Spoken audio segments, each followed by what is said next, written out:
नहीं तो वोट नहीं, वोट नहीं तो वोट नहीं, वोट नहीं तो वोट नहीं, वोट नहीं तो वोट नहीं, वोट नहीं तो वोट नहीं, वोट नहीं तो वोट नहीं, वोट नहीं तो वोट नहीं, वोट नहीं तो वोट नहीं, वोट नहीं तो वोट।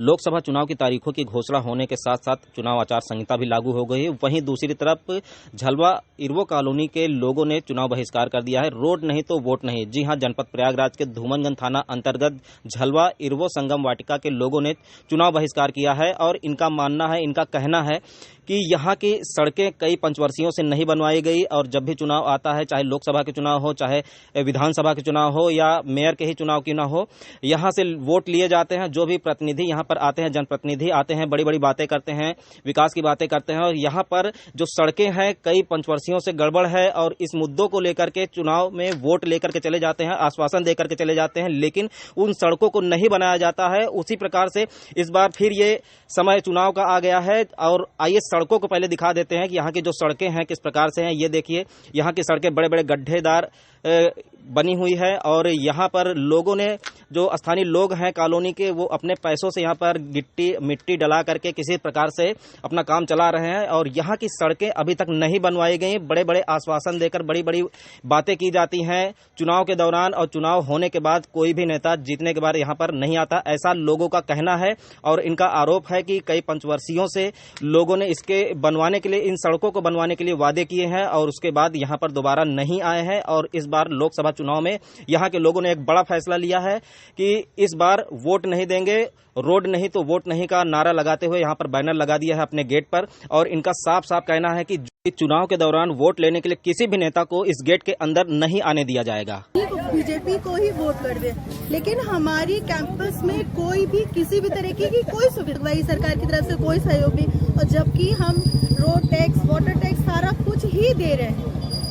अब उनसे, योगी जी से यही अपील है कि हमारी प्लीज सड़क बनवाएं, जैसे हम उनका साथ देते हैं वैसे वो भी हम लोग का साथ। यहाँ के सभासद, मेयर, विधायक, मुख्यमंत्री से लेकर प्रधानमंत्री सब एक ही सरकार के हैं। तो सर वो जो मोदी जी बोलते हैं ना गारंटी, तो वो गारंटी चाहिए मुझे रोड। यहाँ केशव प्रसाद मौर्य सबसे पहले आए, जो कि उप मुख्यमंत्री भी हो गए तो भी रोड नहीं बनी। फिर सिद्धार्थ नाथ जी आए, केसरी देवी आई, बहुत से लोग आए और आकर के चले गए और कहने लगे कि नहीं रोड बनेगी। लेकिन रोड देखिए क्या स्थिति है, आप लोग दिखाइए कि रोड बहुत खराब है और कभी आते ही नहीं तो रोड जाने। उसको पूरा कर दें, कितना करता हूँ। अगर वो नहीं करते, बेवकूफ़ बनाएंगे तो हम अपना अधिकार है उसको इस्तेमाल करेंगे। इससे पहले 100% वोटिंग यहाँ से, जितने लोग वोटिंग आए 100% वोटिंग। हम लोग जागरूक मतदाता हैं, देश के प्रति अपना कर्तव्य समझते हैं, सब लोग वोटिंग करते रहे। लेकिन अगर वो हमारी पीड़ा नहीं समझेंगे तो हम क्या करेंगे। उसी मताधिकार का प्रयोग हमने न करने का फैसला किया। तो गलत हो जाएगा। कहाँ नहीं गए ये बताइए।